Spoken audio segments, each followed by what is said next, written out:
షాలు పెళ్లి జరగబోతుంది. లేడీస్ సంగీత్లో షాలుని ఏడిపించడానికి వాళ్ళత్తన్న మాటలకి అక్కడికి వచ్చిన వాళ్ళందరూ చాలా గట్టిగా నవ్వడం మొదలుపెట్టారు. మరియు షాలు సిగ్గుపడింది. అరే, నిజమే అన్నా కదా, నా మేనకోడలు షాలు చాలా అదృష్టవంతురాలు. ఒక అత్తగారితో ఇంకో అత్తగారు ఫ్రీగా వచ్చారు. అత్తయ్య, నువ్వు కూడానా? ఆ చూడు చూడు ఎలా సిగ్గుపడుతుందో. నా తల్లి ఎప్పుడూ ఇలా సుఖ సంతోషాలతో ఉండాలి, ఇలా నవ్వుతూ ఉండాలి.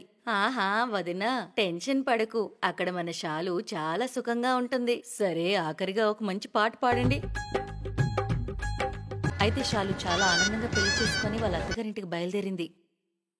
షాలు మామగారు రాంప్రకాష్ 2 పెళ్లిళ్ళు చేసుకున్నారు. ఒకటి తల్లిదండ్రులు చూసిన సంబంధమైన శకుంతలాన్ని పెళ్లి చేసుకున్నారు. ఇంకో పెళ్లి మాత్రం సిటీలో బిజినెస్ పెట్టినప్పుడు అక్కడే పరిచయమైన మనోరమ ఆవిడ్ని చేసుకున్నారు. ఒక అత్తగారు ఊరి కట్టుబాట్లు మరియు నియమాలతో కాలం గడిపేది. మరి ఇంకో అత్తగారు మోడర్న్ విచారాలతో. పెళ్ళైతే అయిపోయింది, కానీ పెళ్ళైన తర్వాత షాలు లైఫ్ లో 2 అత్తలతో భూకంపం వచ్చేలా ఉంది. ఆ వణుకు పెళ్ళైన 2 రోజులకే షాలుకి అనిపించింది. షాలు కోడలా, ఈ రోజు మాత్రం మన ఫ్యామిలీలోని మంచి వంటకం చెయ్యాలి. ఇది మన సాంప్రదాయం. సరే అత్తయ్య, ఇది నేను సరిగ్గా చేయడానికి ట్రై చేస్తాను. అరే షాలు, ఇవన్నీ చేసే అవసరమే లేదు. ఇవన్నీ తర్వాత చేసుకో. నాకనిపిస్తుంది దీని బదులు ఆ రెసిపీ క్వినోవా సలాడ్ చేస్తే బావుంటుందని. దాంతో స్ప్రౌట్స్ కూడా చేసే. ఇది చాలా మంచి బ్రేక్ఫాస్ట్ అవుతుంది. షాలు, నువ్వు ఆమెను పట్టించుకోవద్దు. సరే అయితే చూడు, ఈ మసాలాలన్నీ వేయాలి. రెసిపీ పాడవకుండా చూసుకో. అందుకే ఇది గరిటితో అలా తిప్పుతూ ఉండాలి. లేదు, ఫస్ట్ తను సలాడే చేస్తుంది. రా శైలు, నీకు సలాడ్ చేయడం నేర్పిస్తాను. లేదు, ఫస్ట్ కోడలు నా మాట వింటుంది. లేదు, ఫస్ట్ నా మాట వినాల్సిందే. షాలు, నా మాట విను. ముందు నా మాట విను. ఎవరి మాట వినాలో అని షాలుకు టెన్షన్ మొదలైంది. తనకి 2 అత్తగారులు సమానమే. అప్పుడే మనోరమ కొడుకు అక్కడికి వచ్చాడు. వదినా, ఇది రోజు ఉన్నదే. ముందు ముందు చూడు ఎలా ఉంటుందో. నాకు అన్నయ్యకి అలవాటైపోయింది. పిజ్జా ఆర్డర్ చేసుకుంటే బాగుంటుందనిపిస్తుంది. బ్రేక్ఫాస్ట్ లో ఏం దొరకదని నాకు అర్థమైపోయింది. ఆ రోజు షాలు చాలా టెన్షన్ పడింది. ఒక పక్క ట్రెడిషనల్ వంటలో చేపెడుతూ మరోపక్క సలాడ్లో. పాపం ఆమె చాలా టెన్షన్ పడింది. తను వాళ్ళిద్దరిలో ఎవరిని బాధపెట్టాలని అనుకోలేదు. అందుకే ఆమె 2 ఒకేసారి చేసింది. కానీ 2 పడవలపైన ప్రయాణం మంచిది కాదు కదా. ఈ విషయం అందరికీ తెలిసిందే. అయితే అదే జరిగింది. అటు ట్రెడిషనల్ వంట బాలేదు, ఇటు సలాడ్ కూడా. ఆ రోజు అందరూ పిజ్జా తిని ఉండాల్సొచ్చింది. ఆ రోజు ఏదో గడిచిపోయింది. మరుసటి రోజు శకుంతల తన కట్నంలో వచ్చిన పాత కుట్టు మిషన్ పట్టుకుని కూర్చుంది. ఇక షాలుకి మొదలైంది. ఎందుకంటే మనోరమ అక్కడ 2 యోగా మ్యాట్లు పట్టుకుని వస్తుంది.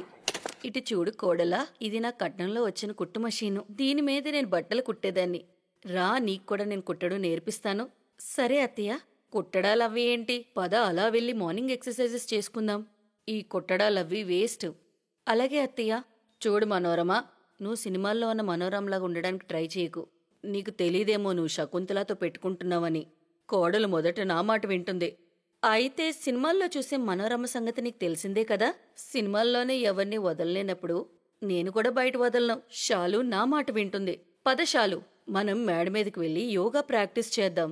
నా కట్నంలో వచ్చిన పాత మషిన్ పెట్టుకుని కూర్చోడానికి నేనేమైనా పిచ్చిదాన్నా? నేను కూడా సూర్యకాంతిని తీసుకుంటున్నాను. కోడలు ఇక్కడే కూర్చొని నా దగ్గర కుట్టు నేర్చుకుంటుంది. యోగా రేపు చేసుకో. లేదు, యోగా ఈ రోజే అవ్వాలి. రేపు కుట్టడం నేర్పించుకో.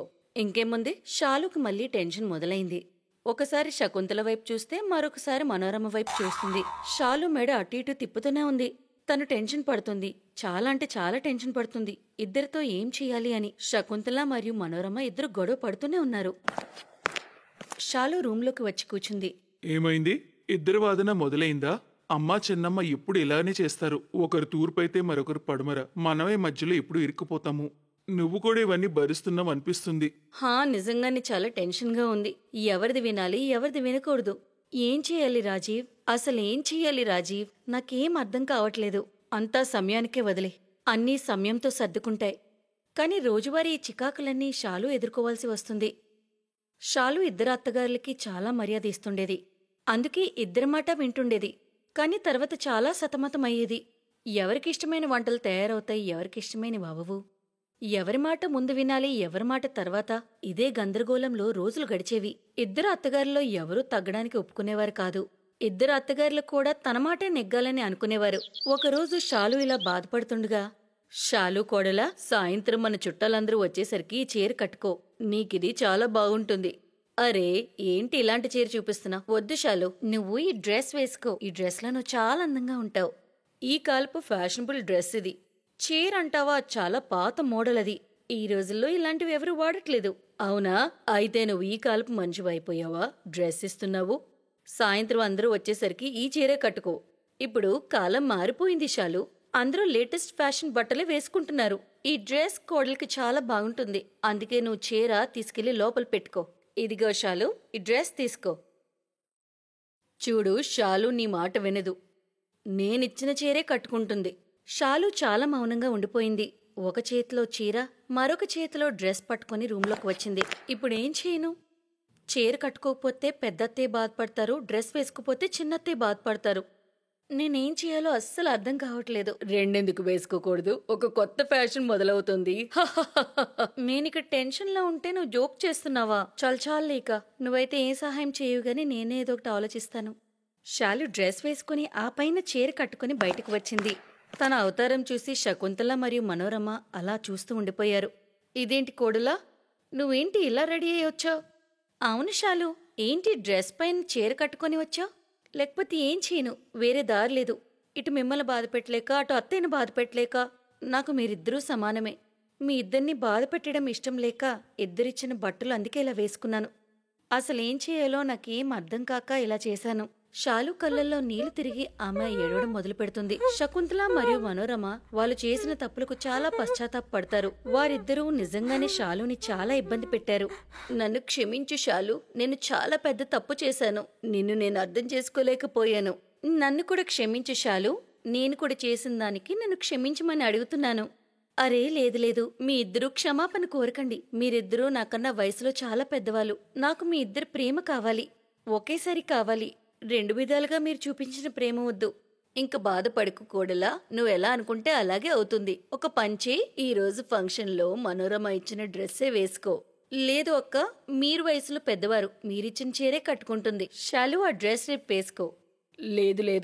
లేదు, నువ్విచ్చిన డ్రెస్సే వేసుకుంటుంది. లేదు అక్క, తను నువ్విచ్చిన చీరే ఈరోజు కట్టుకుంటుంది. దేవుడా, నేనేం చేయను? వీళ్ళిద్దరూ మళ్ళీ మొదలు పెట్టారే. అయ్యో, నువ్వు బాధపడుకు. సరే, నేనిచ్చిన చీరే కట్టుకో. చూడు చెల్లి, నువ్వు గెలిచావు, నేను ఓడాను. అది నేను ఎప్పుడూ గెలుస్తూనే ఉంటాను. అందరూ సంతోషంగా నవ్వుకుంటారు. ఒకరినొకరు అర్థం చేసుకుంటూ వాళ్ళకున్న సమస్య నుండి బయటపడతారు. శాలు కోరుకున్నట్లే శాలుకున్న ఈ సమస్య పరస్పర అవగాహనతో తీరుతుంది.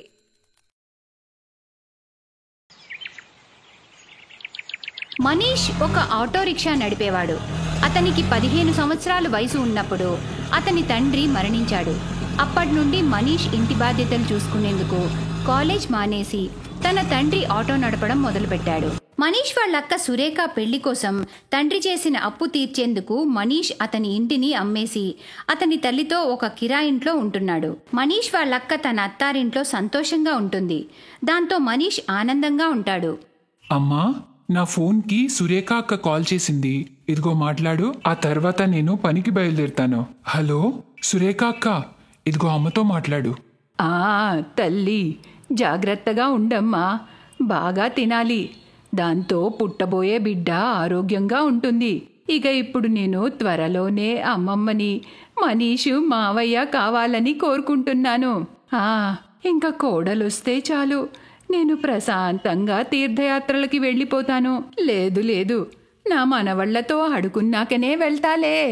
అమ్మా, మనీష్ కోసం ఒక మంచి అమ్మాయిని చూడమ్మా.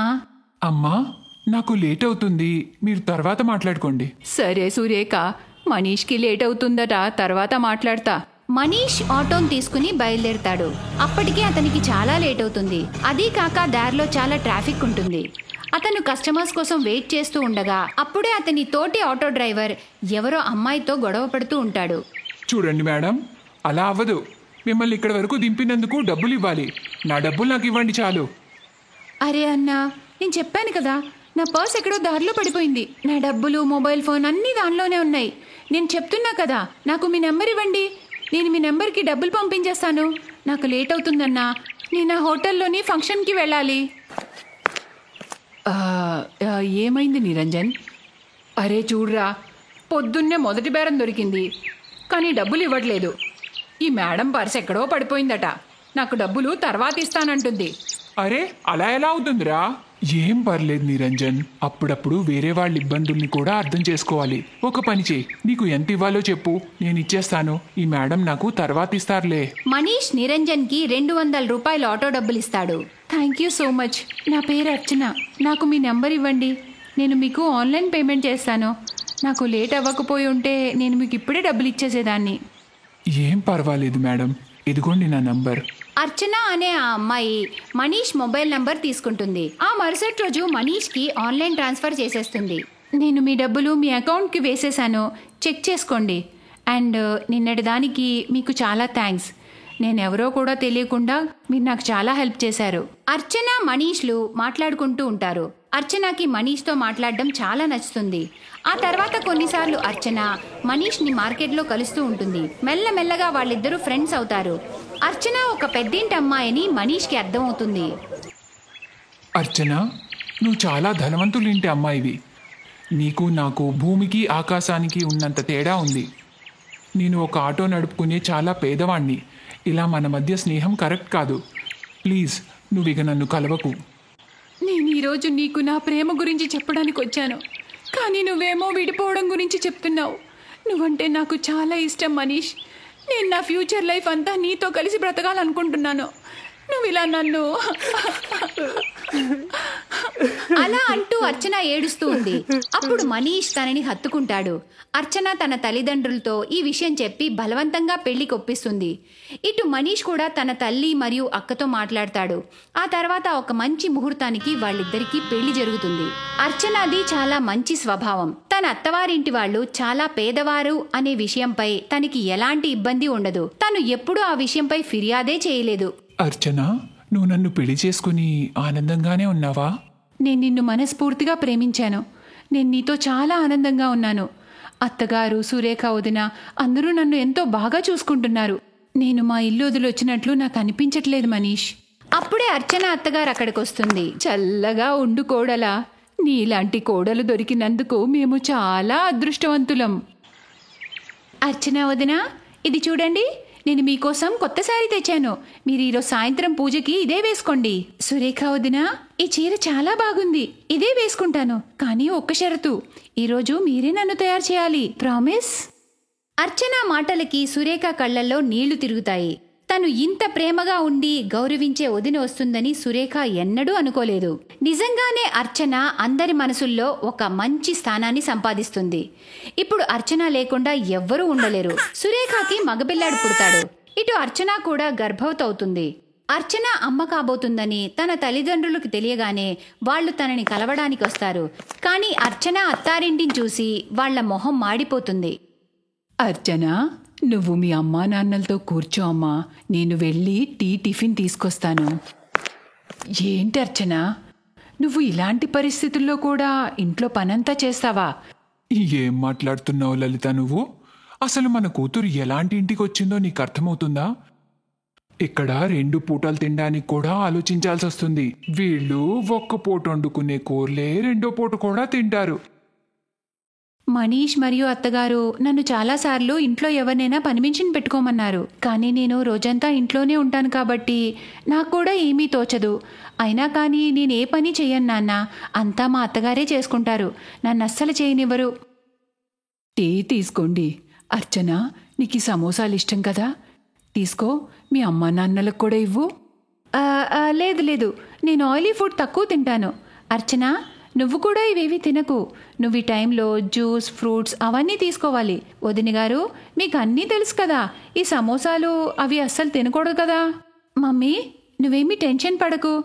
అత్తయ్య గారు నన్ను చాలా బాగా చూసుకుంటారు. అత్తయ్య గారు నాకు టైంకి పళ్ళు, పాలు అన్నీ ఇస్తారు. అప్పుడే అక్కడికి సురేఖ వస్తుంది. అర్చన వదిన, నేను డాక్టర్ అపాయింట్మెంట్ తీసుకున్నాను. రేపు ఉదయం 11 గంటలకి మీరు నాతో రావాలి. మీ చెకప్ మరియు ఇంజెక్షన్స్ అన్నీ అయిపోతాయి. సురేఖ, నీ డెలివరీ ఏ హాస్పిటల్లో అయింది? అదే డాక్టర్ గురించి చెప్తున్నావా? అదే పెద్ద బజార్లో హాస్పిటల్ ఉంది కదా, అక్కడ నేహా అనే డాక్టర్ ఉంటారు. ఏంటి, ఆ చీప్ అండ్ గలీజ్ హాస్పిటలా? అర్చన, నువ్వు చెకప్కి ఆ హాస్పిటల్కి వెళ్తున్నావా? అర్చన, నువ్వు ఒక మామూలు హాస్పిటల్లో చెకప్కి వెళ్తావా? నువ్వు బాధపడకు. వీళ్ళ దగ్గర నీ ట్రీట్మెంట్కి డబ్బులు లేకపోతే పోని. నేను నీ కోసం ఈ ఊర్లోనే పెద్ద హాస్పిటల్లో ఈరోజే మాట్లాడతాను. నువ్వు వెంటనే నీ సామాన్లు ప్యాక్ చేసుకో, మన ఇంటికి పదా. ఎవరింటికి? మీ ఇంటికా నాన్నా? నేను నా ఇంటిని వదిలి ఎక్కడికి రాలేను. డాక్టర్ నేహా చాలా మంచి డాక్టర్. తను సురేఖ వదినకి నార్మల్ డెలివరీ చేసింది. తను నన్ను పూర్తిగా రెస్ట్ తీసుకోమని చెప్పింది. మీరు సరిగ్గా వినలేదనుకుంటా. నాన్నా, నేను రేపు సురేఖ వదినతో కలిసి డాక్టర్ దగ్గరికి వెళ్ళాలి. మీరు ఇంకా కాసేపు ఉంటారా లేక వెళ్తారా? ఎందుకంటే ఇప్పుడు మనీష్ వస్తున్నాడు.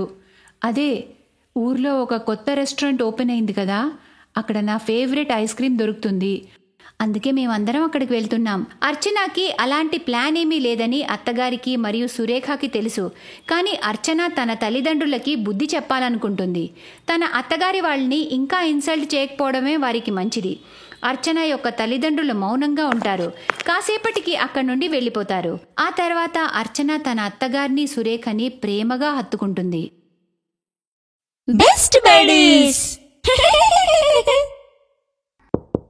హలో ఫ్రెండ్స్, ఈ వీడియో చూసినందుకు మీకు ధన్యవాదాలు. ఒకవేళ మీకు ఈ వీడియో నచ్చినట్లయితే దయచేసి లైక్ చేసి సబ్స్క్రైబ్ చేయండి మరియు ఈ వీడియోపై కామెంట్ చేయండి. ఇంకో విషయం, షేర్ చేయడం మర్చిపోకండి. ఇలాంటి మరిన్ని వీడియోలు మీరు చూడాలనుకుంటే కిందనే ఉన్న బెల్ బటన్ని నొక్కండి. చూస్తూనే ఉండండి బెస్ట్ బడీస్.